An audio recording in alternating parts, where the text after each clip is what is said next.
Fala, meus irmãos, a paz do Senhor. Se esse vídeo chegou até você, eu queria te convidar a compartilhar, a curtir essa página, a se inscrever no canal no YouTube e acompanhar todo o conteúdo, e que esse conteúdo deste podcast, Liberta Podcast, te edifique em nome de Jesus.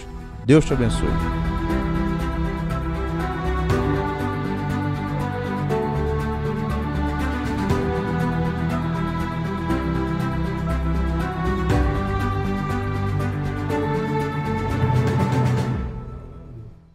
Fala, meus irmãos, bom dia, boa tarde, boa noite. Mais uma vez aqui, pastor Cláudio Floras, no Liberta Podcast. Muito prazer, muito obrigado por abrir essa tela aí e me permitir entrar dentro da sua casa. Eu quero pedir aqui que você fique ligado nesse episódio de hoje. Eu tô tendo o prazer de receber um grande homem de Deus aqui. Eu quero te convidar a fazer parte desse nosso bate-papo informal, voluntário e de coração aberto. Nós, como sempre digo, não somos da geração do mimimi, somos da geração da Bíblia, da verdade. E eu tô recebendo aqui hoje o pastor Samuel Pereira. Meu amigo, a paz do Senhor, você que está em casa também nos assistindo, Deus abençoe você, sua família. Eu tenho certeza que vai ser um momento edificante. Nós vamos falar de assuntos atuais, sem nenhum tipo de pragmatismo. Você vai ouvir o que é claro para você, é sua realidade. Tenho certeza que você vai ser muito edificado. Pastor Samuel, primeiro eu quero te agradecer. Eu que te agradeço. Por essa oportunidade. Pastor Samuel fez um percurso longo para poder estar aqui. É um dia de grande proveito e também um dia que é sacrificial, porque eu sei que hoje o pastor Samuel está empenhado num culto, é o culto lá da IPTM. Inclusive quero aqui louvar a Deus pela vida do pastor Leonardo Salles. Inaugurou agora o templo próprio, né? Uma catedral em Oswaldo Cruz, e já tá mexendo com a cidade. E eu vi lá, lotado, né? Lotado. Inclusive já tem polêmica sobre isso. Muita coisa. A galera já tá perguntando, já tá reclamando de uma superlotação de veículos na cidade. Sim, sim. Uma movimentação tem sido, gente, milhares de pessoas nesse templo. Claro que esses ajustes não são coisas que dá pra gente prever. Então, é mais ou menos aprender a nadar nadando. Então, lotou, a gente vai começar a corrigir alguns defeitos ali e vai dar certo. Eu tenho um pensamento sobre isso, né? Se fosse um amontoamento de gente dando grau de moto, obstruindo as vias... Se fosse um baile funk de madrugada, ninguém falaria nada, né? Mas como é a obra de Deus, e não tem como. Assim. É a árvore que cresce, que dá fruto, ela recebe pedrada. Inevitável. Hoje a gente está tendo a oportunidade de ter o pastor Samuel aqui, e para mim é um grande prazer. Antes de eu começar aqui a dar o start, quero agradecer ao senhor. Foi através do pastor Samuel que eu fui a primeira vez na IPTM, né? Através do pastor Samuel, ministrei lá. Tem gente que fala sobre aquele dia até hoje. Glória a Deus. E eu falo assim, é tudo sobre Deus e pelo ambiente, porque eu aquele dia tava o bagaço da laranja. Amém. Só que foi um grande prazer estar lá. Pastor Samuel é frequentante da minha casa. Quem me conhece sabe que eu abro a minha casa para pouquíssimas pessoas. Você acredita que tem padrinho de casamento meu que até hoje não foi na minha casa? Verdade. Quem entra na nossa casa entra na nossa vida, né? Pois é. E eu não tô nem discriminando eles não, mas para você ver a afinidade e a amizade que eu tenho com o pastor Samuel. Pastor Samuel, a gente tá aqui para abordar assuntos hoje sobre batalha espiritual, mas eu creio que essa dúvida não é só minha. Eu vou dar só o start aqui. Com certeza tem muita gente se perguntando quem é aquele profeta que tá lá no YouTube, no altar da IPTM, antiga Madureira, agora Oswaldo Cruz. Quem é aquele homem que Deus usa em cura e libertação? Como esse homem chegou até aí? Um rapaz de 31 anos de idade que tá ali por graça. Essa é a palavra. E eu quero conceituar que graça é favor não merecido, não tem a ver comigo. Você colocou muito bem as palavras, falando sobre o dia que você pregou em Madureira, acho que você tá um bagaço espiritualmente, cansado fisicamente. Muito. E tem a ver comigo. Todos os nossos dias são assim.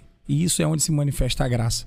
Eu brinco dizendo ao pessoal lá, às vezes, que a graça é como se fosse a travessia em um lago de 5 quilômetros, onde você nada. Quando chega no 3º quilômetro, você sente que não aguenta mais e você pede socorro. E aí o Senhor pega a sua mão e te leva até o final. E alguém diz assim, calma aí, mas se teve que nadar até ali, aonde está a graça? A graça, ela se manifesta quando o seu melhor não é o suficiente. Só que você só entende que o seu melhor não é o suficiente quando você dá o seu melhor. Porque a graça não nos isenta de dar o melhor. É necessário se doar ao máximo, e quando a gente se doa ao máximo, a gente percebe que o nosso máximo não é o suficiente. Quando você manifesta a sua fraqueza depois do máximo. Isso. Tipo, agora eu tô fraco, já dei tudo. E essa consciência real de falar assim, Senhor, não dá pra mim. Exato. E aí que ele desce e mostra que, ok, você chegou onde eu queria chegar. Então, o pastor Samuel, que hoje tem gente que admira. Eu até brinco dizendo que você me admira que você não me conhece, né? Quem conhece de perto sabe que eu sou chato em algumas coisas. Mas é um jovem pregador que tem vivido dias por graça que nem eu tenho entendido. É um privilégio muito grande fazer parte desse ministério, ser discípulo de um profeta como o pastor Leonardo, que para mim é o maior profeta dessa geração. Um homem usado, quem vê ele sendo usado pelas câmeras ainda não viu 30% do que eu já vi como amigo pessoal dele. Fora de câmeras. Ele não é profeta só de altar, né? Não. Até porque o Espírito de Deus não se limita à igreja, né? Uhum. Só para contar uma coisa que aconteceu, há pouco tempo atrás, eu estava dentro da casa dele. Isso foi cerca de uma hora da manhã, 2 horas da manhã. E eu fiz uma oferta. Entrei na conta da igreja, peguei um valor que tinha na minha conta, fiz uma oferta e pedi a Deus aquele dia. Falei, Senhor, eu gasto tantas roupas no culto, porque eu transpiro muito, me mexo muito, então rasgo roupa, perco roupa. E falei, Senhor, eu gasto minha vida pela tua obra. Eu tô fazendo essa oferta aqui no propósito do Senhor me abençoar. Eu queria conseguir um jeito de não gastar tanta roupa. Desci, tava dentro do closet, no quarto dele, tava com a minha esposa hospedado lá na casa dele, passando um dia de comemoração lá. Isso 1 hora da manhã, 1 e pouquinho. Depois disso eu desci e fui beber água junto com a minha esposa. Quando eu estou na sala, ele também desceu para pegar alguma coisa lá embaixo. E nisso aí Deus começou a tomar ele em profecia para mim. Ele sentou do meu lado e falou assim, ó: assim te diz o Senhor, eu vou te vestir do jeito que tu me pediu. No mesmo dia, pastor Cláudio, eu fechei um patrocínio de roupa. No mesmo dia. O cara profetizou para mim, o profeta liberou a palavra, vamos lá, 2 horas da manhã.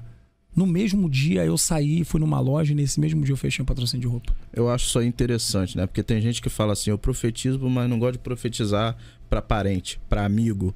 Tem uma barreira, se eu tiver, não gosto de profetizar. Eu acho que isso aí não existe. Se você tem, de fato, a profecia na sua vida, se Deus te deu isso, não tem essa barreira. É para sua mãe, é para seu pai, é para seu irmão, para quem Deus quiser te usar. Agora eu queria saber uma coisa a respeito do seu ministério, né? Aí, vamos lá, vou terminar de construir a pergunta. Todo mundo vê lá e fala, quem é o Samuel? Beleza, eu descobri quem é o pastor Samuel. Agora, como o pastor Samuel iniciou? Deve ter um start. Por exemplo, há 14 anos atrás eu escutava o bispo Edinaldo Silva, a De Família, em Caxias, na Rádio 93 de madrugada, expulsando demônio ao vivo, né? Ô, meu irmão, o bispo era, pra mim, né, eu era fã do ministério dele. Aí quando eu ligava, uma vez consegui ligar, ele foi e me deu um norte. Falou, Cláudio, assim te diz o Senhor, jejua 3 dias porque eu vou virar a terra contigo. Isso 14 anos atrás. Falei, opa, alguém me ensinou, porque era de igreja tradicional.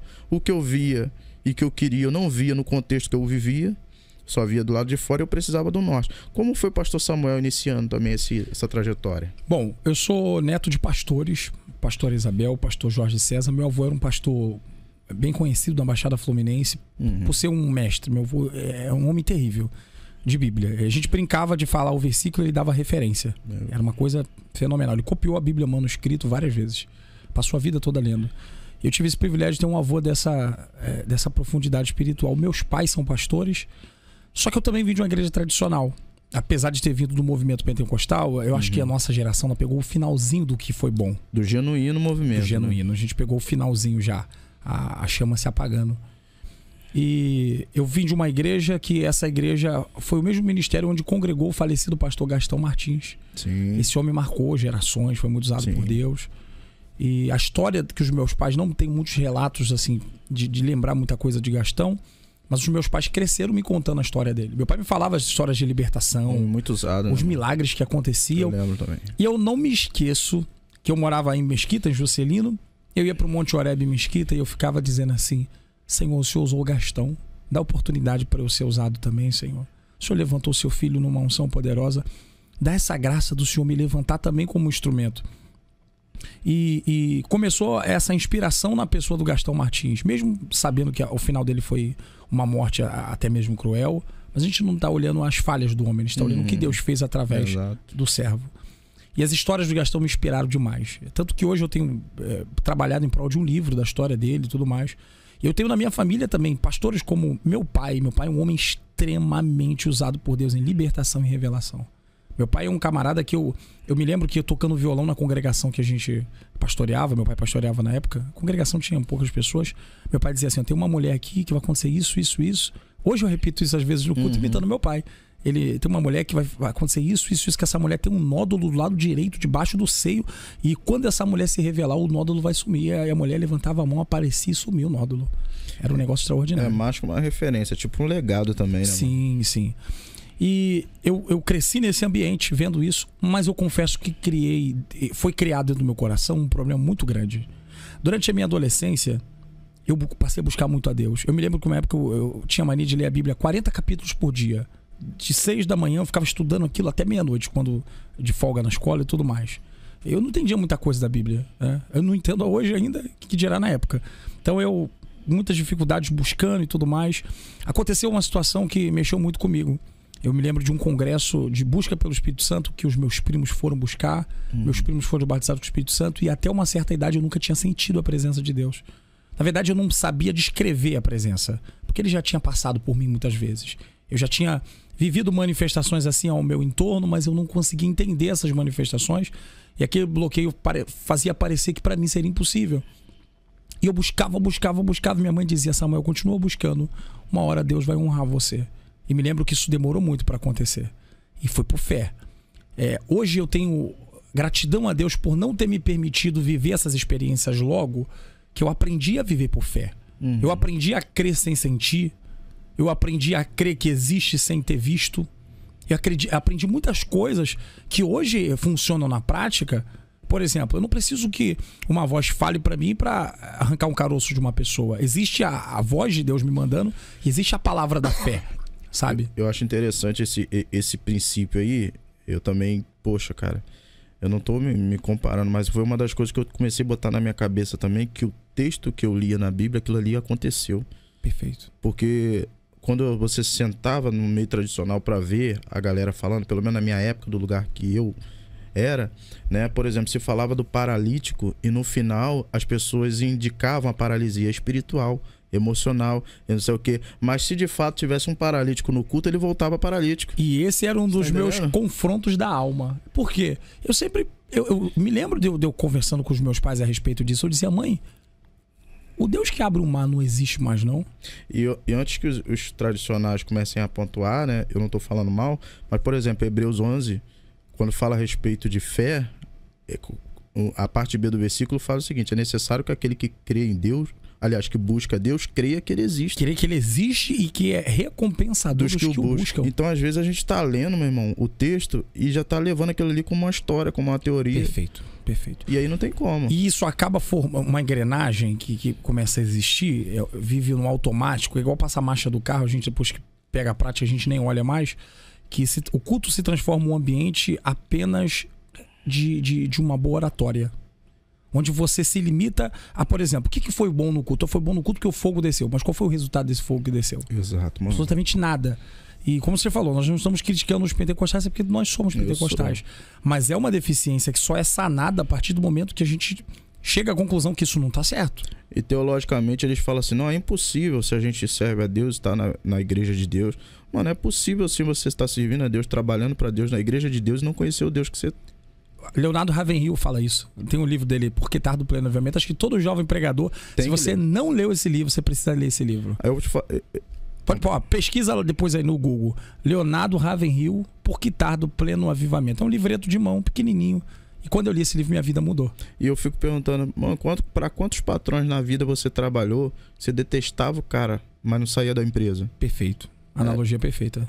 Essa é a vida religiosa, você sabe? Você não tem relacionamento com o dono, mas você tá trabalhando para ele. Perfeito. Quando ainda a situação não chega a um extremo pior, que é ser um ateu. Quantos pastores ateus nós conhecemos? Exato. O que é um pastor ateu? É um cara que não crê no que ele mesmo prega. E tá em cima do altar pregando. E tá em cima do altar.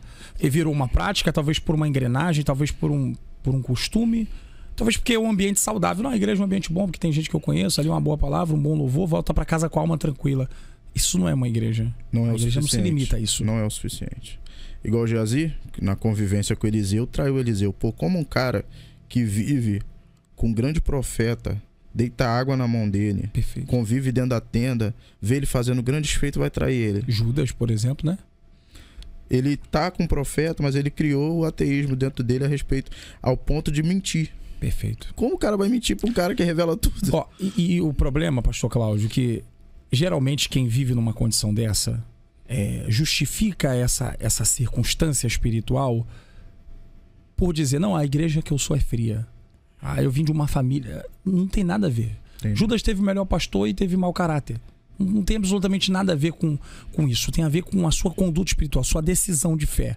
Só para pontuar isso aqui, eu glorifico a Deus que eu vim de uma igreja simples. Eu vim de um ministério grande que depois se emancipou, passou a ser só uma congregação menor, com poucos membros. Mas eu me lembro que eu vivi um enfrentamento espiritual muito grande entre eu e a minha frieza. E eu falei assim, a culpa não é do pastor, a culpa não é de ninguém. Eu me trancava na secretaria da igreja. Eu me lembro que eu ficava sábado, a hora que eu acordava de manhã, 6 da manhã até meia-noite, 6 horas da noite de jejum, dentro de uma secretaria que era um pouco maior que essa mesa, cheia de livros empilhados, com um notebook, e ficava dizendo, Senhor, aviva a minha vida, aviva a minha vida, aviva a minha vida. Eu não sabia falar em línguas, eu não sabia profetizar. Já tinha tido algumas experiências, mas nessa época era muito raro, era tudo muito distante de mim, não tinha referências. Hoje a internet nos aproximou de muitas coisas. Era igual na época de Eli, as visões eram muito raras. É verdade. Hoje você bota no Google, revelação. Tem muito falcatrua, mas tem gente de verdade. Você coloca milagre, tem muita coisa que não presta, mas tem muita coisa que presta. Então você ter acesso hoje a uma experiência espiritual, não só dos nossos tempos. Se você coloca assim, ó, Kathryn Kuhlman, a mulher que inspirou o Benny Hinn, você acha vídeos de Kathryn Kuhlman. Isso. Tem um pregador chamado, tem um vídeo muito marcante, inclusive, que eu indico vocês assistirem, a abreviação do nome dele é A. Allen. Ele pegando um menino que não tem ossos dentro da perna. A perna do menino dobra, ele ora na hora, uma menina ou uma menina. Calcifica, os ossos crescem, a criança sai andando. Então hoje a nossa geração, Operação de Maravilha, ela consegue ver coisas que inspiram fé que talvez nós não conseguimos ver. É isso aí. Eu não tinha internet antigamente, tudo era pela fé mesmo, era ler na Bíblia e falar, eu creio que acontece. O exemplo do bispo aí, poxa, pra gente pra gente ouvir essas coisas sobrenaturais, tinha que ligar na rádio de madrugada, 00:30. Verdade. Pra ouvir, fonezinho de ouvido. Meu pai tinha aquelas fitas cassete primeiro era disco, né? Do Davi Miranda, as concentrações de milagre. Meu pai veio da Deus e Amor também, né? Eu tive essa boa experiência. Eu conheci Davi Miranda, Sérgio Sora, o Joaquim Coelho. Meu irmão, aí você... Romildo Peçanha, esses pregadores da Deus e Amor. Aí você... Quem é meu amigo sabe que eu já disse diversas vezes isso. Eu queria ter nascido no tempo do missionário e ter servido a Igreja Deus e Amor. Esse homem foi uma referência no Brasil. Dificilmente eu encontro um pastor que tenha passado por lá e não seja um homem muito usado por Deus. É verdade. A Deus e Amor foi uma escola de oração, né? O critério para ser da Deus e Amor na época era orar. A Assembleia também pegou muito isso. Eu acho que a Assembleia que se espelhou um pouquinho nisso daí. Sim. E nós tivemos o privilégio de um certo equilíbrio na Assembleia. Não falando mal da doutrina da Deus e Amor, dos usos e costumes, mas temos diferença. E pelo menos particularmente eu discordo de algumas coisas, do jeito que eles devem discordar da gente de outras, mas a Assembleia conseguiu manter um certo equilíbrio entre isso aí, porque a Assembleia produziu bons pregadores. Marco Feliciano foi um revolucionário das gerações passadas. Eu fui na cidade dele agora, preguei agora em janeiro em São Joaquim da Barra, fiquei acho que 4 dias lá. Aí na volta o pastor falou, rapaz, vamos na cidade vizinha que é Orlândia. A cidade que ele mora lá até hoje. Eu passamos em frente à casa dele. Ele mora aqui e tal. Mas onde você parava, numa esquina, num bar, onde a igreja do pastor Marco aqui, todo mundo apontava assim. Meu Deus. Que era um fenômeno na cidade dele. Ele revolucionou a história dos... Existe um antes e depois no meio evangélico no que diz respeito à pregação pentecostal, antes e depois do Marco Feliciano. Exato. Tem muita gente que critica, mas... Tem gente pra criticar tudo. Mas ele foi um revolucionário. Quem nunca usou suspensório queria usar e não tinha dinheiro. É verdade, perfeito. E grávidos de um avivamento. Quanto vale um amigo? Meu Deus. Tinha Destronando Satanás. O grande conflito. É verdade. A gente compactou das mesmas coisas, né? Que legal isso. E pra ter noção, o pastor Marco, o senhor é uma referência até o dia de hoje pro nosso coração. E se um dia nós chegarmos a 50% do que o senhor é, já seremos um grande homem de Deus. Ô Jesus, já ajuda esse vídeo a chegar lá no pastor Marcos, Senhor. Eu creio. Em nome de Jesus, segue nós, pastor. Então, pastor Samuel, vou te fazer outra pergunta. Quando você engatou, vou usar esse termo, né? Que você começou a trilhar os caminhos que você, caraca, ó, minha busca tá funcionando. Qual foi, tipo assim, a primeira experiência que você olhou e falou assim, caraca, Deus tá me usando. Eu tô ouvindo Deus. Tipo, que te impactou, os primeiros. Ó, eu tive uma experiência que é bem sensível e eu tenho muito cuidado em contar essa experiência, porque envolve uma questão familiar. Na minha família, eu tenho um tio que encarou alguns certos problemas, né, na minha fase de adolescência. E ele tinha problemas psicológicos, problemas de nervos em geral. Então era muito agressivo de destruir as coisas e tudo mais. Quando ele surtava, ele saía de si e fazia coisas absurdas. E era um problema. Na época, por ignorância, nós não conseguimos detectar que era um problema psicológico. Então a gente, por ser de fé, tratava tudo como espiritual. E tem coisas que não são espirituais, tem coisas que são espirituais porque começaram de forma humana, mas o inimigo se apoderou daquilo e potencializou. E na época isso causava muito sofrimento. E me recordo, eu tenho 11 tios. Meus tios todos trabalhavam, tudo casado. E eu, neto mais velho, no quintal. Meu tio surtou, começou a quebrar as coisas. Era uma coisa horrível. Eu cresci por um bom tempo da minha adolescência com isso. Era perturbador. Não tinha hora para dormir, não tinha nada. Quando o surto acontecia, o medo era de alguém ser morto com uma faca e tudo mais. 4, 5 homens não seguravam ele. Era uma coisa horrível, horrível. Eu era adolescente, eu tinha poucas idades, eu não me lembro agora. Me recordo que nesse surto não tinha ninguém para segurar ele. E ele começou a quebrar as coisas dentro da casa da minha avó. E eu nunca vou esquecer isso, mexe demais comigo. Eu parei de frente para a sala da minha mãe. Eu não tinha condição de segurar ele naquele dia. E eu apontei a mão e falei assim: Senhor. Mas eu dei um grito com toda a minha alma. Foi a primeira vez que eu tive uma experiência de batalha espiritual. E eu falei assim: ó, eu não sei se isso é demônio, se isso é doença. Eu não sei o que é isso. Mas eu sei que existe poder no teu nome, Jesus. Eu tô dando uma ordem agora, Senhor. Eu quero expulsar esse demônio. Ele vai se paralisar agora. Porque o que o homem não segura, o Senhor segura. E eu falei em nome de Jesus. Quando eu gritei saia, os gritos, os urros que ele estava dando cessaram no exato momento. Naquele dia eu descobri algo relacionado à autoridade espiritual. Foi a minha primeira experiência de liberar uma palavra e ver alguma coisa espiritual se movendo. Daquele dia em diante parece que foi um desatar de muitas coisas que começaram a acontecer. Me recordo de experiências na adolescência, por exemplo. Eu orava muito quando era jovem. Eu falo orava muito, não quer dizer que eu tinha uma adolescência separada, que eu era santo. Eu era um jovem normal. Jovem normal. Mas eu gostava de buscar Deus. Eu sempre desejei viver as coisas espirituais. O senhor tem a sensação, tipo assim, igual tem gente que fala, eu já falei inclusive, mano, eu já orei mais do que eu oro hoje. Hoje eu me divido com o serviço da obra também, né? Se eu disser que eu busco como buscava, eu tô mentindo. Inclusive, eu, às vezes sinto falta de voltar a buscar. De vez em quando eu dou uma pausa no que tô fazendo aí e resolvo me isolar um pouquinho. Mas tipo assim, qual é a compreensão que eu tenho a respeito disso? É que naquela época você não estava envolvido no ofício. Sim, você estava se preparando. Perfeito. Então você transbordava disso. Hoje você pode, sei lá, ir até o meio do cálice da oração e você é transbordado quando você está exercendo, porque nós também somos edificados na hora que estamos edificando. Perfeito. A palavra é mais penetrante que espada de 2 gumes. Exato. Né? Então, tive uma experiência também na minha adolescência. Isso foi marcante demais. Demais mesmo. Que eu passei uma noite toda orando. Eu não entendia por que eu estava orando uma noite inteira. Eu comecei a orar de noite. Quando eu falo orar direto, tá em espírito de oração. Eu orava um pouco, parava, cantava ali a Bíblia. Eu orava um pouco, parava, cantava ali a Bíblia. E fiquei nesse circuito aí até as 9, 8 horas da manhã. Quando foi aproximadamente esse horário, eu orava só por uma pessoa durante a madrugada toda.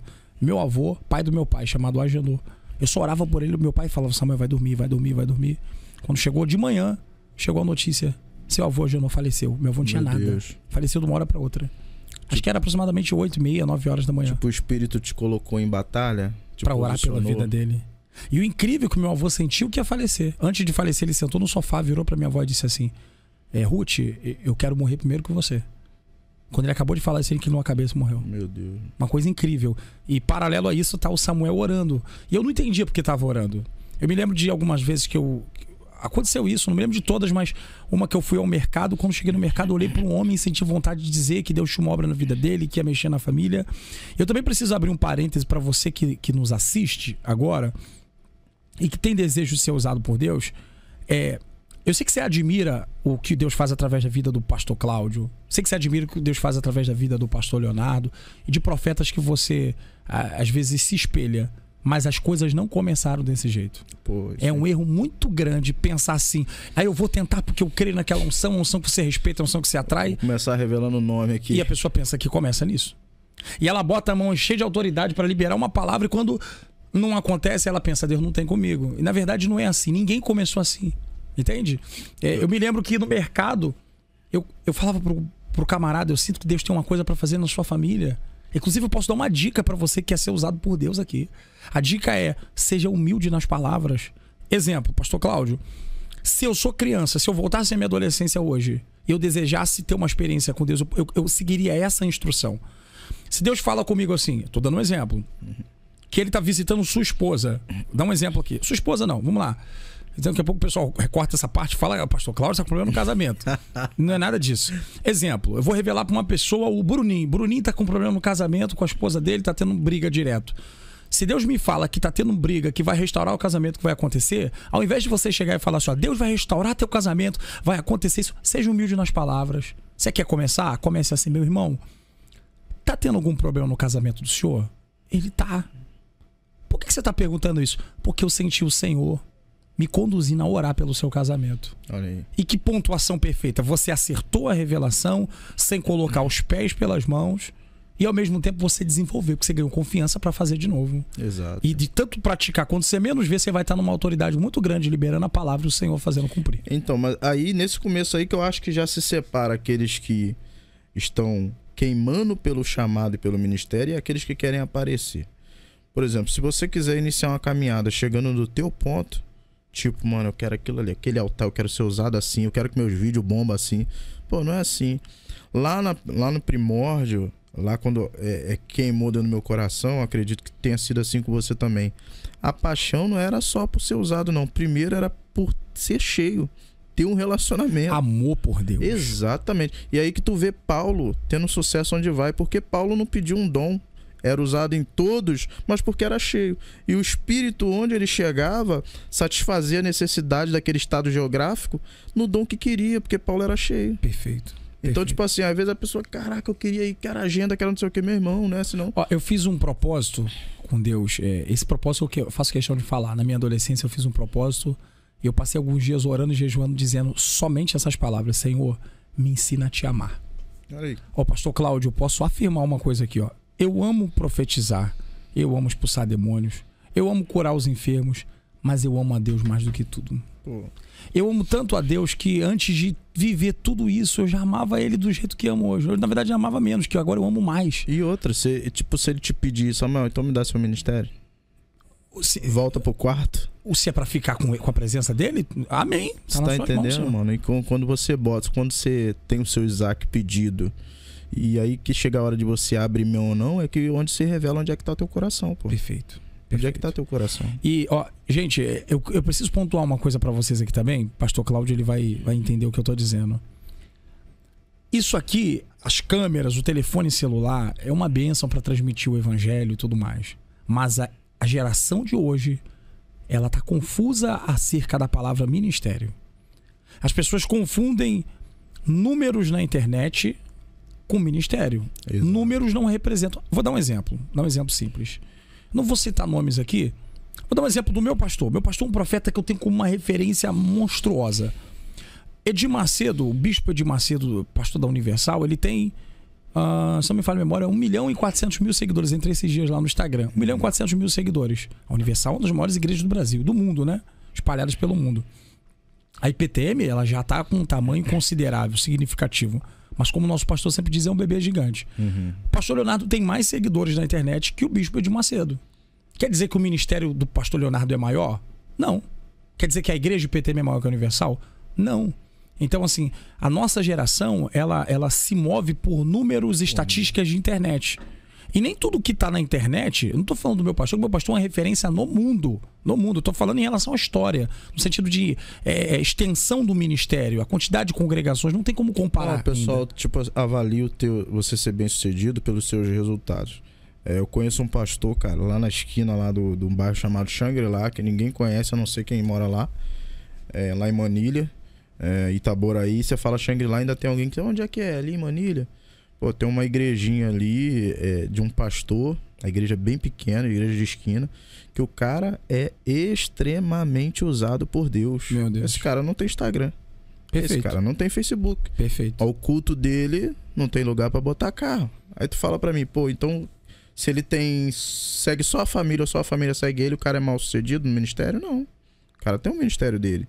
Perfeito. Né? A Bíblia fala, a Bíblia dá uma boa base para isso. Em João capítulo 4, quando Jesus encontrou a samaritana, o texto diz que Jesus acabou de revelar para ela e tudo mais. E ela trouxe para Jesus ali, com a história de conversão dela, números expressivos de pessoas. E isso não transformou ela em uma apóstola. Isso aí. O Gadareno queria seguir Jesus e Jesus não deixou seguir. Isso não deu nem nome para ela. Perfeito. Então, assim, gente, números de internet, técnicas de internet podem dar. Eu, por exemplo, posso pagar aqui um impulsionamento e conseguir. Então, não se baseie por números de internet, se baseie por vida de oração, por resultados do altar. É isso, a nossa geração está confundindo. E qual é o problema? Que o coração, às vezes, começa a se mover, a fazer o certo, mas pelos motivos errados. Exemplo. Você quer ser um grande pregador? Por quê? Não, eu quero ser um grande pregador porque eu quero viajar, porque eu quero ficar nos hotéis, porque eu quero tirar... Não, isso não é ser um pregador. Ser um pregador é chorar no escondido. Ser um pregador é não ter agenda muitas vezes. Ser um pregador é, às vezes, não ser honrado. Ser um pregador é se dedicar a cuidar de pessoas que vão te ferir amanhã, te trair amanhã. Ser um pastor é se doar por uma ovelha que você nem sabe se vai retornar. Você vai ser sua, você vai ficar ali. Perfeito. É fazer como a história do bom samaritano, que parou para derramar azeite e vinho do homem que tinha sido espancado pelos salteadores. E qual é o azeite e vinho que ele está derramando? O dele. E ele nem sabe se esse cara vai sobreviver, mas ele foi chamado para se doar por alguém que ele nem sabe se vai ter resultado. Com que dinheiro ele pagou a hospedaria? Perfeito. E vai embora. Perfeito. Ele não espera o cara acordar para agradecer. Perfeito. Ele usou as palavras certas. Se vai embora, dá uma intenção de cumprir a missão e segue o seu chamado. Exato. Então, você que deseja ser pregador, peça a Deus estrutura para chorar sangue no escondido, como Jesus fez. Transpirou sangue por uma crucificação que não era por ele. Jesus não foi morto na cruz por si mesmo. Ele morreu por nós. Então, o maior exemplo de pregador foi num altar chamado cruz. E a geração de hoje acha que ser pregador é entrar dentro de um avião, fazer histórias numa churrascaria, tá em um estado diferente no dia, um estado diferente no outro. Não tem nada a ver com isso. Eu particularmente acho isso como eu vou te dizer, um privilégio. Você entrou dentro de um avião. Perfeito. Aí você vai estudar história, tinha gente arrebentando a Mata Amazônia com um facão na mão e com a Bíblia na outra. Perfeito. Pra poder pregar, e chegava numa aldeia, era espancado pelos índios. Perfeito. Pô, você vê, você vai num avião, meu irmão, acabou o culto, o cara te leva pra jantar num lugar legal, te bota num hotel, ar-condicionado. Às vezes é honrado com uma boa oferta. Exato. Gente, não paute sua vida. É porque assim, esse ambiente é tão confortável. Muito. Que eu acho que Deus permitiu a esquerda voltar no Brasil pra sacudir a igreja, pra falar, tá com muito pregador bom aqui dentro, vamos jogar esse pregador pra fora, vamos arrebentar eles. E é acho que vai começar a acontecer, vai ser a exportação de avivamento através da dor, do sofrimento. É só assim que as coisas acontecem. Agora eu tenho uma pergunta pra te fazer. Seu ministério hoje é um ministério relevante, você é uma pessoa muito humilde. Eu não conheço o pastor Leonardo Salles pessoalmente, mas as pessoas que eu sei que têm acesso a ele... Uma das pessoas mais humildes que eu já conheci. Eles me falam isso, cara. É uma pessoa... Ele é 10 não, ele é 11. Ele me falou isso. Rapaz, aquele homem não se comporta como um homem que a gente vê. Posso só dar pontuar algo aqui? E sabe por que ele faz isso? Porque ele não vê onde ele chegou. Porque Deus não deixa ele ver. Ele não consegue se ver. Tem dias que ele sai do culto, eu digo assim, ó, nunca vi você ser usado desse jeito. Que coisa extraordinária. E ele tá na cabeça dizendo, sério mesmo, o culto foi bom? Tu vendo uma humildade tão grande e é genuíno. Porque ele não precisa ser assim no privado com um amigo pessoal. Você acha? Ele podia ser. Poderia. Você é amigo dele de muito tempo. Muito tempo. Só pra contar uma experiência. Uma certa feita, nós estávamos em um ambiente, nós íamos sair pra jantar. E uma das pessoas que estava junto, essa pessoa ela não estava qualificada com roupa pra poder ir. Qualificada que eu digo preparada, com roupa pra ir pra jantar. Tava com roupa normal, chinelo de dedo normal dentro de casa. Ele percebeu que esse camarada ia acabar não querendo ir porque não estava preparado com roupa. Ele, sem falar nada, foi no quarto dele, trocou, botou a roupa igual dele, botou o chinelo, bermudinha. E quando o cara falou, eu não vou. Aí ele falou assim, não vai por quê? Ele, porque eu tô sem roupa. Ele, eu também tô de chinelo de dedo igual você. Então, que humildade, sem contar nada. Ele não falou isso pra se promover. Ele deixou o cara falar pra depois reagir em cima disso. Então é um pastorzão, um homem 10. Me ensinou a amar. Eu já amava pessoas, mas ele me ensinou muito sobre o evangelho, sobre amar pessoas. Então... sem palavras. É que a galera que não consegue ter acesso adora criticar, né? Mas se tivesse acesso não criticava tanto. Não. O pessoal é bem recalcado também, né, mano? Vou te falar. É difícil aceitar, né? Você vê, tipo assim, eu não puxo sardinha pra ninguém, mas você me conhece um pouco. Mas tu vê um homem, Provando pro mundo. 32 anos. Com 32 anos. Sem televisão, sem padrinho e meio evangélico, sem nada. Apenas pela Saiu da igreja pequena na Machada. Provando pro mundo que é capaz de Deus lhe usar e ter um relacionamento contigo. A IPTM começou no quintal da casa dele.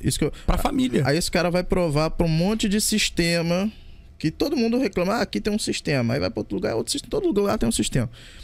Esse cara vai provar pro mundo que é possível ter um relacionamento com Deus e ser usado por Deus. E ser normal. Sem os usos e costumes que eram impostos como doutrina pra gente, ao ponto de que se você ferisse aqueles usos e costumes, era disciplinado. Deus não gosta disso. Mano, eu sou da época que o cara chegava pra mim e falava assim: Varão, eu tive uma visão com você. Pode falar, é um adolescente, pode falar. Entrega. As mãos tremendo. Não, eu vi um anjo visitando teu quarto de noite com uma bênção pra te entregar. Eu já tava chorando ao cara, mas ele não te entregou porque te viu dormindo de bermuda. Eu falei, que anjo à toa é esse? Meu Deus. Que loucura, tá entendendo? Né? E aí o cara surge e fala, mano, não é nada disso, dá pra viver, tá? A terra é nossa, segundo Deuteronômio 28, o melhor é nosso também. Dá pra viver, ter relacionamento com Deus e ser usado por ele. Agora vamos lá. O senhor, nessa relevância que o senhor tem hoje, que o senhor, acredito que o senhor também não se veja, né? Não, mas ninguém consegue se ver. Você também não vê. Os seus admiradores, as pessoas que te enxergam, ninguém vê. A gente não consegue se ver. O senhor teve um ponto da sua vida, tipo assim, que o senhor participou daquele culto, ou participou daquela experiência espiritual no culto. Pô, já participei de cultos lá. Eu vi. As pessoas me perguntam da IPTM, eu falo, meu irmão, eu só posso falar o que eu vi. Não o que eu vi na internet, não o que eu vi no site de fofoca, não o que eu vi no... O que eu vi já, pô, Deus te usando pra uma mulher, e quando você falou, recebe cura, a mulher vomitar enfermidade na hora. Glória a Deus. Espontaneamente, ela não ficou convulsionando, não é espontaneamente, eu já vi Deus te usando de maneira poderosa. Você já teve uma dessas experiências que você chegou em casa naquela semana, naquele dia, você sentiu a retaliação, um ataque direto, se você falou, caraca, hoje eu mexi com um demônio, que esse demônio é diferente dos outros? Bom, eu vou falar de algo recente agora, que talvez não tenha sido a maior experiência, mas foi uma que me sensibilizou bastante.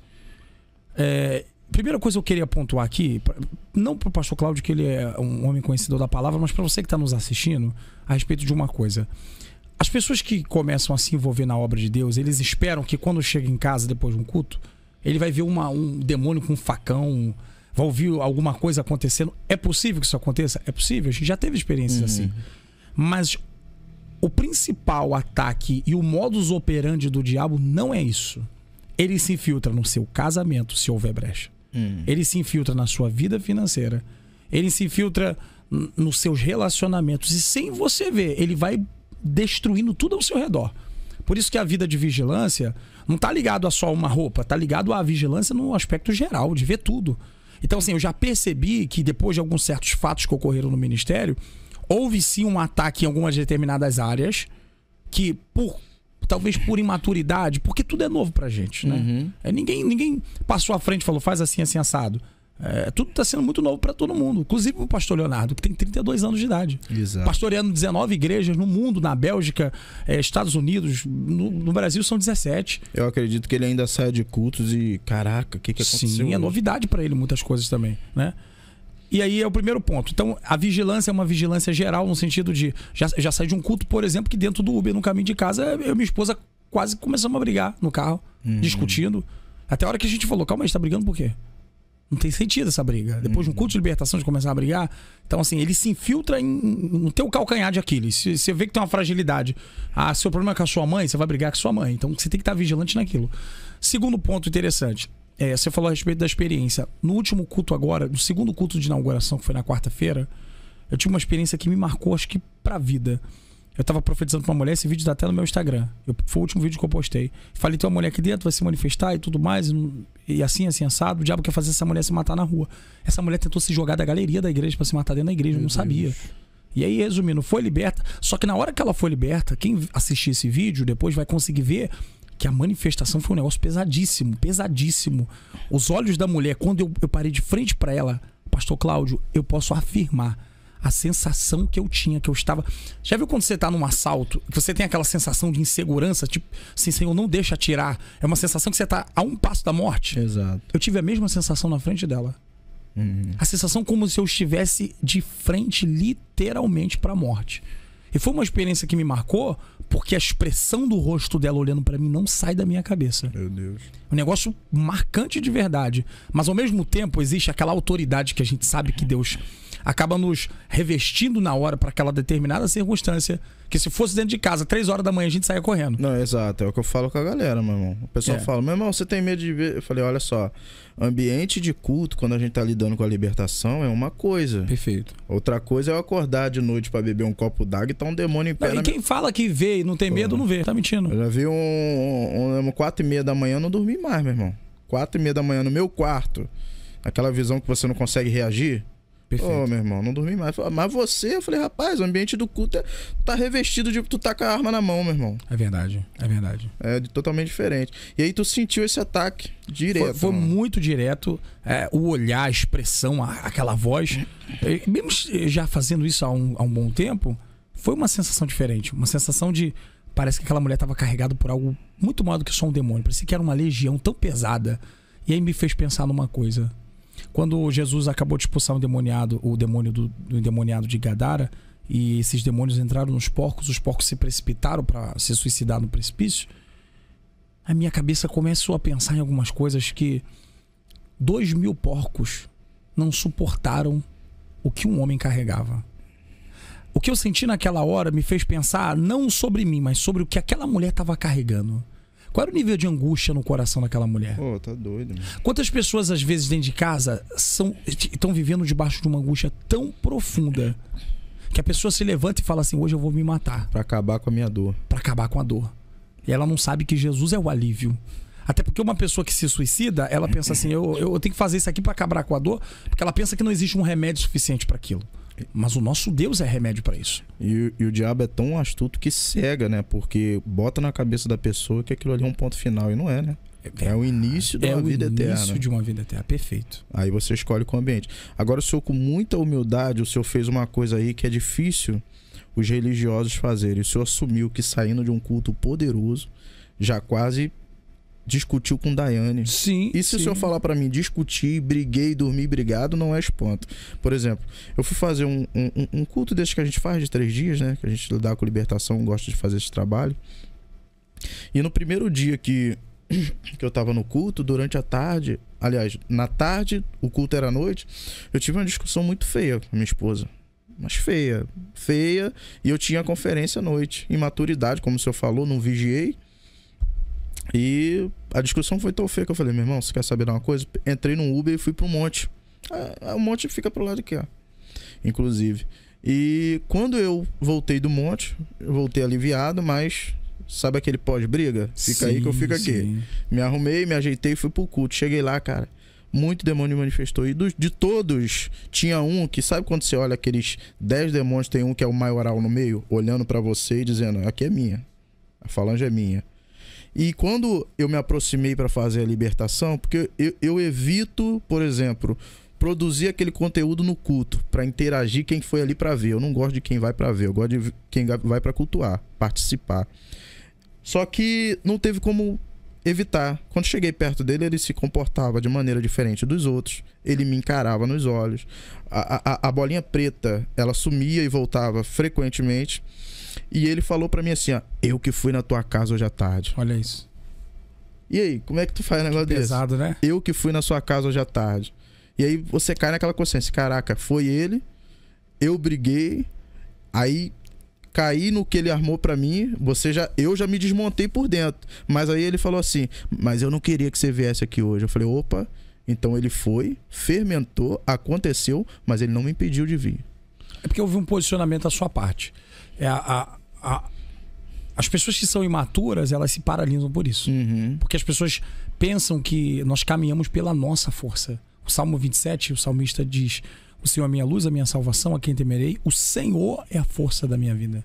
Então a nossa força, a força que nos faz caminhar não é a nossa, é a força de Deus. E eu falo, pastor, só para te interromper um pouquinho, sim. que esse tipo de posicionamento, tipo, o senhor teve humildade para falar, o senhor tá dizendo, a gente é normal, a gente é um casal normal. Sim. Eu tô tendo humildade para falar isso aqui. Normalmente o religioso não tem isso. Eu acho que uma das coisas... E a vida vive um personagem, né? Exato. E uma das coisas que atrapalha de Deus agir na vida de um cara desse, usar um cara desse, é que o cara vive de aparência. Perfeito. Perfeito. Existe o outro lado também dependendo da igreja que se faz parte, do cara não querer contar porque ele sabe que vai ser assassinado depois disso. Que já é um sistema, né? É uma engrenagem que ele já conhece. Eu não vou citar nomes aqui de igrejas, mas... por exemplo, vou dar um exemplo bem particular. Minha mãe ficou 6 meses de banco numa igreja que ela congregou na adolescência porque aparou a franja do cabelo, porque a franja já... Na época as mulheres usavam franja, né? As jovens. Porque caía aqui, tava caindo nos olhos, tava atrapalhando a enxergar. Ela parou a franja do cabelo e foi disciplinada por isso. 6 meses de banco. Lembrando que franja é uma modalidade, é uma moda, né? Que dava e passava. Agora você vê, um sistema religioso que era antimodismo adotou o modismo como doutrina que a gente sabe que é uso e costume da igreja, ao ponto que se você aparar, perfeito, era a mesma coisa que sua mãe botar um short. Perfeito. Na época, eu me lembro, quase falei o nome da missionária. A missionária conferia a nágua das jovens na igreja. Ia pro grupo jovem e levantava lá, vê se tá com nágua. Se não tivesse com nágua, não cantava, não participava. Como é que pode, né? São coisas que... Eu tenho medo no meio disso. Eu confesso que eu tenho medo. Meu medo tem coisas que eu olho há 3 anos atrás e eu falo, como que eu fiz isso? Como que eu vivi isso? Meu medo é o que eu vou enxergar daqui a 5 anos, que eu vou olhar pro meu agora e vou dizer, caramba, eu achava que sabia alguma coisa. O que agora também é um absurdo, que eu também não enxergo como um absurdo ainda. Porque tem muitas coisas que devem... A nossa falta de maturidade ainda não deve ter revelado pro nosso coração. Mas eu creio que um dia Deus vai nos amadurecer esse ponto. Vou fazer uma pergunta pro senhor. O senhor tem, assim, aquele critério de Elias, Eliseu, tipo, Cláudio, eu sei que uma hora eu vou partir, mas eu tenho no meu coração de preparar uma pessoa. Cláudio, eu preguei no domingo agora sobre Mateus capítulo 3, o batismo de Jesus, e quando Jesus encontra João Batista em direção ao Jordão, e João Batista humildemente fala, eu queria ser batizado por ti, tu vens a mim. Aí Jesus fala, deixa assim por agora. Você vê que tanto João Batista quanto Jesus é uma expressão de humildade muito grande, né? João Batista batizava mais de 500 pessoas. Numericamente falando, João Batista era maior que Jesus, num aspecto de números. Chegou primeiro, era 6 meses mais velho que Jesus. O público era maior, consistente. Isso. E tinha discípulos também, porque quando ficou preso, ele pediu discípulos que fosse perguntar a Jesus se era o Messias ou não. Mas João Batista dizia, eu careço ser batizado por ti. Então, assim, é uma expressão de humildade tão grande de João Batista, mas também tão grande de Jesus, que diz, não, João, deixa por assim agora. É necessário que se cumpra a justiça. Essa justiça fala do que é certo, da vontade de Deus, tudo mais. Então, Jesus, como nosso exemplo, nos deixou, eu acho que a frase que vai ser a palavra-chave disso, que nós faríamos obras maiores. E se nós faríamos obras maiores, é mais ou menos assim, ó. Mateus 21, né? O desejo de produzir alguém que faça algo além do que eu fiz. Então eu acho que um bom líder é quem consegue levantar alguém melhor do que ele. Não estou dizendo que nós somos melhores que Jesus, estou falando um comparativo. Então eu acho que a nossa necessidade hoje é preparar a próxima geração. Onde eu quero pontuar algo a respeito da Assembleia de Deus. A Igreja Universal do Reino de Deus é uma igreja que se atualiza muito rápido. Se você reparar, ela fala para todas as gerações. Desde quando foi fundada, ela vive no auge sempre. Sim. A Assembleia de Deus, ela não soube conversar com essa geração. Ela não soube se digitalizar para a internet. Ela não conseguiu se atualizar. Agora que algumas assembleias estão adotando isso, que viram que o mundo hoje é a internet. Isso aí. No primeiro momento, quando o André Valadão criou a lagoinha virtual do metaverso, caíram de pau nele. E porque não pode, porque é um absurdo, porque é modinha. E agora todo mundo tá vendo. No início era a igreja fazer live. Tem culto na igreja. Agora toda igreja faz live. E por aí vai. Então, assim, eu acredito que a geração precisa saber conversar com a próxima geração. E eu tenho um desejo profundo no meu coração de ver um exército de discípulos muito melhores, muito maiores do que eu. E muito além, ministerialmente. Eu acho que daqui a 50 anos alguém vai estar sentado conversando, falando assim, cara, duas pessoas que são usadas por Deus, daqui a 50 anos, conversando. Cara, mas tu lembra do pastor Samuel? Que é o pastor? Aquele rapaz que era da igreja do pastor Leonardo Salles. Cara, que esses caras eram muito bravos. Tu acredita? Eu acredito que isso possa acontecer pelas almas que já se converteram. E isso vai ser um privilégio muito grande. Eu creio que daqui a 50 anos não vai ter mais ninguém aqui, que acho que Jesus vai voltar antes, né? Mas se tiver... Eu cresci falando do Gastão. Nós crescemos falando de outras pessoas, né? E tem gente que a gente salvou e a gente nem sabe que Deus nos usou pra salvar. Mano. O céu vai ser um lugar de encontro com muita gente que fala, ô, pastor Cláudio, lembra de mim? Não, eu tava lá no culto quando você pregou naquele dia, eu levantei a mão pra Jesus. No Instagram, um rapaz falou assim, ô, rapaz, tu é meu pai na fé. Eu falei, eu tenho filho marmanjo assim, rapaz. O cara é obreiro. E que satisfatório pra nossa alma ouvir um negócio desse, né, cara? você fala, caraca, da época que eu ia pregar, e sabe qual era a oferta que me dava no final do culto? Um pacote de biscoito. Pra ir comendo pra ter em casa. Eu fui pregar uma vez aqui, isso tem muitos anos, tem mais de 10 anos. Eu vim pregar no bairro Antonina, em São Gonçalo. Sim, que a gente conhece. Preguei numa igreja ali e eu não tinha nem o dinheiro de combustível pra voltar, Daniel. Eu preguei na igreja no Antonina ali, que eu pensei que eu tava desviado, que eu aconteceu um milagre, nevou na igreja. Quando eu acabei de pregar, a única coisa que eu pedi à irmã foi R$20 a pastora pra eu conseguir voltar. Eu tinha um Corsinha bolinha vermelho no gás. São R$20 no Corsinha, fazendo ele andar até... Naquela época o gás era 99. Era muito mais barato. E eu pedi a ela R$20 de combustível. Aí ela levantou uma oferta no final do culto. Depois da pregação, cara, Deus me usou naquele dia por misericórdia. Salvou um monte de gente, foi fortão. No final da pregação, ela levantou uma oferta com toda a igreja. Aí eu pensei, meu Deus, essa oferta vai me abençoar. Eu tava duro igual o coco, não tinha R$1, não tinha nada. E eu fui com um terno emprestado, resumindo. Ela pegou toda a oferta e falou, irmãos, eu senti no coração de abençoar uma pessoa que eu já tava quase chorando. Ela, vou abençoar a missionária fulana. Acabou o culto, cara, não tinha nada pra voltar. Aí eu fiquei sem combustível. Aí voltando aqui por essa rua, não sei nem qual é o nome da rua aqui de São Gonçalo, sentido Rio. Achei R$10 no banco do meu carro lá, consegui botar de GNV, Jesus esticou o GNV. Que milagre. Cheguei lá pra glória de Deus. E isso faz parte da construção da história de um pregador. Não, se a galera ouvir as histórias, né? Muita coisa. Porque às vezes eu não acho, mano, que nós sejamos dignos de levantar invejosos, né? O pessoal fala, tem inveja. Mano, eu não acho que eu sou digno disso, que nós sejamos dignos. Com certeza. Mas eu acho que tem muita gente que queria ter a vontade de fazer o que você faz e não tem coragem de entrar pelo caminho que você entrou. Abrir mão, renunciar. É porque só tem um custo isso, né? Esse caminho só tem um custo, sua vida. Isso aí. Eu tenho 31 anos, ó. Eu acordo 7 horas da manhã, eu começo a atender as pessoas às 9, eu paro às 6, das 6 eu vou pra igreja. Passo o dia todo resolvendo coisa de igreja, pagando conta, pensando em como levantar fundos pra igreja, criando projeto pra igreja, discipulando pessoas, tomando paulada na internet. Pra galera da internet falar que você tá interessado em dinheiro, né? 150 mil, 100 mil de aluguel, mais 50 mil de conta, pra manter a igreja aberta. E a galera não sabe, né? A gente já foi pregar numa vigília, lembra? Numa vigília que deu poucas pessoas. Acho que aquele dia tinha algum problema no bairro, negócio de segurança, e o pessoal não foi. Sim, eu lembro disso. Pô, o pastor te deu uma oferta na minha frente e você devolveu a oferta. Sim. Aí você fala assim, cara, como é que um cara desse é mercenário, tá atrás de dinheiro? Como é que o cara vai pagar o combustível dele lá de Campo Grande? Isso. Na época, pra vir pra cá pra pregar, não, e o pastor... Ilha de Guaratiba. Ilha de Guaratiba. E o pastor botar um envelope com dinheiro na mão dele e ele toma pra abençoar Ô Cláudio, você é da mesma geração que eu. Eu cresci em consagração, tarde da bênção, manhã com Deus. Eu cresci ajudando essas igrejas. Eu ia lá tocar. Hoje músico, se você não botar um valor, eles não tocam mais não. Eles não vão mais, mano. Não, hoje em dia... Gente, tudo hoje é dinheiro pra muita gente. Ainda tem os seus que se conservaram diante de Deus.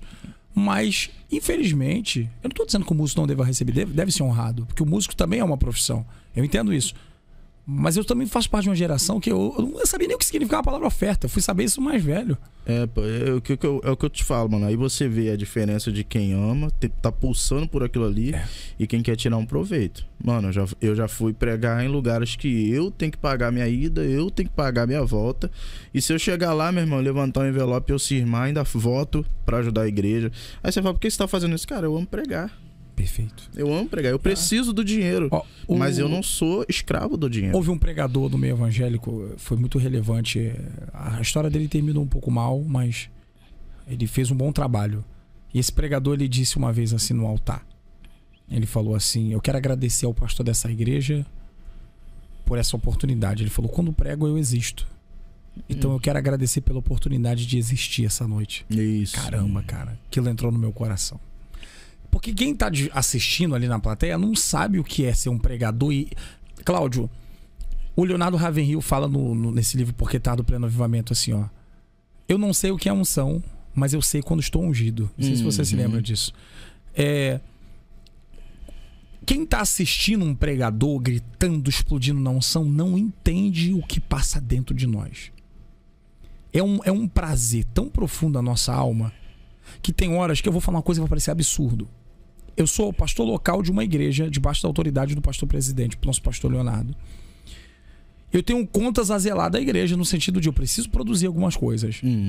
Porque precisa produzir financeiramente para pagar contas da igreja. Vou dar um exemplo melhor. Meu pastor presidente, um homem com coração voltado para a obra. Só que eu também sei que o aluguel da nossa igreja é caríssimo. A folha de pagamento da igreja é altíssima. Obra, aluguéis. Imagino, né? N coisas. E outras coisas que não se divulgam, por exemplo, trabalho social. Perfeito. Podia ser o carro-chefe da IPTM, né? O trabalho social, porque eu sei que faz trabalho social. Sim, faz trabalho muito forte, inclusive. E se fosse um pastor tendencioso, vamos botar que a gente faz isso, dá quentinha, cesta básica. Mas ele não faz. E aí, eu já vi acabar um culto onde a arrecadação não tinha sido boa. Porque ele deu tanta ênfase, tanto tempo profetizando, revelando, ele ficou tão empolgado, Deus usando ele, que no final da oferta, ele, você que vai ofertar, vem aqui na frente e traz sua oferta. Por causa de horário, por causa do povo cansado. E no final do culto, eu olhei pra ele assim e pensei, ele deve estar triste porque tem coisa pra pagar. E ele olhar pra mim e falar, foi o melhor culto da minha vida. Deus falou assim, assim, assado, Samuel, você viu aquela hora da mulher? E eu olhar pra ele e falar assim, verdadeiramente esse é um homem de Deus. Tenho um prazer de estar do lado desse homem. Porque diante de tantos desafios... Posso fazer um comentário aqui? Claro. Eu vou tecer um comentário bem delicado. Eu sei que está nas redes sociais, as pessoas vão ouvir. O nível de aperfeiçoamento que Deus fez o pastor Leonardo chegar nos dons espirituais, o nível que Deus usa ele é tão profundo, é tão impactante, que se ele fosse um mau caráter, ele conseguiria convencer a pessoa a tirar a roupa do corpo. Exato. Mas ele tem um coração tão na obra. Eu nunca vi aquele homem manipular uma pessoa. Nunca vi na minha vida. Acompanho ele há quase uma década. Na verdade, o pessoal ainda vê um pouquinho na internet, mas o que eu sei de conversa fora da internet é que, na verdade, as pessoas vão até ele para poder usufruir porque sabe do coração dele. Perfeito. Isso aí a gente ouve falar. Qualquer pessoa que tem alguma relevância ou tem alguma coisa a passar tem isso, né? As pessoas se aproximam por interesse. Agora, tem gente que tem um coração fechado. Pelo contrário, o pessoal fala que ele não. Tipo assim, não é que o cara é bobo, mas ele não consegue ver alguém padecendo e não ajudar. Isso aí eu já ouvi. Eu poderia descrever algumas coisas aqui. Eu já vi ele ajudar pessoas que as pessoas se voltaram contra ele, como todo pastor. Mas essa pessoa se volta uma vez, depois que a pessoa se arrepende de ter se voltado contra ele. Exemplo, retirou a pessoa da rua, a pessoa se voltou contra ele. Depois disso ele perdoou a pessoa se voltou contra ele de novo e ele perdoou a pessoa de novo. Eu já vi isso acontecer. Então, mano, vou te falar, exemplo de fé. Uma visão pessoal minha, não conhecendo pessoalmente, nunca sentei pra tomar um café com ele. Ele é um cara de oportunidade. Eu vejo lá a oportunidade que ele dá, entendeu? Pra algumas pessoas. Perfeito, eu, né? eu descrevo ele como um homem de oportunidade. Sim. Tem visão de reino. É aquele cara, ó, você vacilou com o mundo. Você não vacilou comigo ainda, eu vou te dar uma chance aqui. Não, às vezes vacilando com ele. Vacilando com ele. O coração dele é tão bom que ele fala assim, Samuca, mas a minha falha é essa, do fulano é aquela, eu acredito que Deus pode fazer um... Só pra comentar uma coisa aqui, ó. Uma vez eu vi ele pegar uma pessoa e falou assim, ó, você tá falhando hoje, mas eu acredito que você é um Pedro. Um dia você vai ganhar 3.000 almas ainda. Cara, sinistro, né? Agora eu me pergunto, como uma pessoa tem capacidade de ir na internet e falar que um cara desse, mesmo tendo dom da profecia, não poderia ter uma igreja? Se o cara tem fala, perfil, pensamento e coração de pastor apacentador. Como, né, cara? Geralmente quem fala isso são os discípulos de Caio Fábio. Eu respeito Caio Fábio pela inteligência dele. Ele é um homem genial no que diz respeito a conhecimento. Perfeito nisso aí. Mas acho que o coração dele se perdeu tanto que ele está formando um exército de indisciplinados. A religião dele, né? Um exército de pessoas que estão reescrevendo a Bíblia. O Caio Fábio, esses dias eu estava assistindo ele falando a respeito de a Bíblia não ser a palavra de Deus, a Bíblia conter a palavra de Deus. Isso é uma fala perigosíssima. Fora outra, né? Eu muitas outras coisas, né? Olha como é que a gente nem conversou, mas eu tô nos últimos 7 dias escutando bastante podcast com Caio Fábio, que eu queria entender. Não tem como você entender a mente dele, não, mano. Acabou. Ele já tá acima do que é certo e errado. Sim. Ele já criou a religião dele. Na cabeça dele, ele fala que Jesus é a chave hermenêutica de interpretação da Bíblia. Eu concordo, Jesus todo o contexto bíblico aponta para Jesus. Mas isso não quer dizer que o que não fala da boca, o que não sai da boca de Jesus não seja a palavra de Deus. Exato. Ou a Bíblia é totalmente palavra de Deus, ou nada na Bíblia é palavra de Deus. Ele já tá formando já o perfil de duvidar da deidade, né? Da divindade de Jesus. Ele tá absurdo. Eu acompanho muitas coisas dele a nível de conhecimento, que a gente, para falar alguma coisa, precisa entender a cabeça do cara, né? Exato. Mas eu acho que ele já se perdeu do que ele mesmo um dia acreditou. está muito distante. Pastor, pra gente finalizar, eu sei que o senhor tem um culto agora, provavelmente tá na correria de atendimento também. Eu queria deixar aqui um ponto e pedir o senhor para fazer uma coisa. O primeiro ponto que eu quero deixar: eu admiro muito o ministério do senhor. Amém. Admiro como Deus tem te usado lá.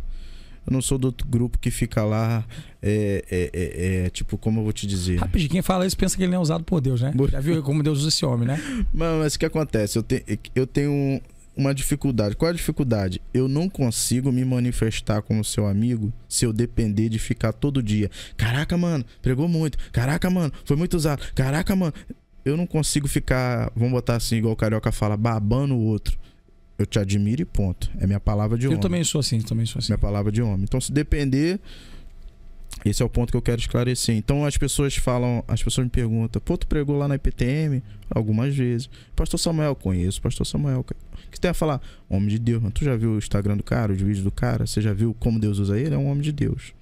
E às vezes as pessoas não vê eu tecendo um texto de elogios para a pessoa, mas a minha palavra é uma só. Até porque muitas das manifestações, quando algo é muito excessivo, é de se desconfiar também, né? Mano. E outra coisa que eu queria que o senhor deixasse uma palavra para essa galera que tá te olhando agora e falando assim: mano, se esse cara saiu de uma adolescência onde ele tinha um conflito de relacionamento com Deus, tinha que ser avivado, buscava e não sentia, orava e não ouvia nada, e hoje ele tá onde ele tá, o que eu tenho que fazer agora para poder chegar aonde ele chegou, perto, ou simplesmente ser avivado? Nem todo mundo vai virar profeta no altar, né? Mas o que eu tenho que fazer para não desviar? O que eu tenho que fazer para reatar meu relacionamento com Deus? Qual é a chave pra você olhar para um cara que tá dizendo que, Samuel, eu tô descrente de tudo. Eu tô descrente, eu vou pro culto, vejo, mas para aquilo ali para mim é uma performance. Qual é a chave que você dá para essa pessoa? Bom, eu acho que não existe uma palavra que vai resumir isso, mas eu vou deixar alguns pontos aqui. Primeira coisa, fé. Fé não depende de ver e de sentir. Essa fé sensitiva é consequência de uma fé concreta. A fé na palavra.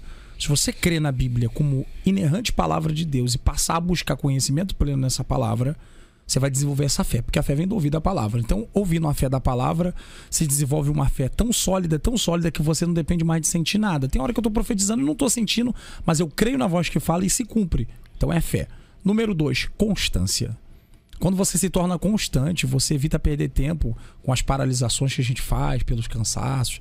É como trabalhar. Você não trabalha porque gosta, você trabalha por necessidade. Então, você tem um trabalho a exercer, você tem uma missão a cumprir. Então, constância. Eu prego bem, prego mal, leio a Bíblia bem, leio mal. Independente de como eu esteja, eu permaneço fazendo. Não falto culto, eu sou uma pessoa constante. Não era assim. Na adolescência, passei momentos conflituosos, mas depois eu engajei nessa força. Fidelidade a Deus. Você pode estar cercado de pessoas que vão dizer que não é pecado, que deixa de ser. O que vale é o que está escrito na palavra de Deus. Opa. A autoridade espiritual sobre a nossa vida são os nossos pastores, são as pessoas, mas acima de tudo, a autoridade sobre a nossa vida é a palavra de Deus. Fidelidade ao Senhor, constância, fé e respeitar o tempo das coisas.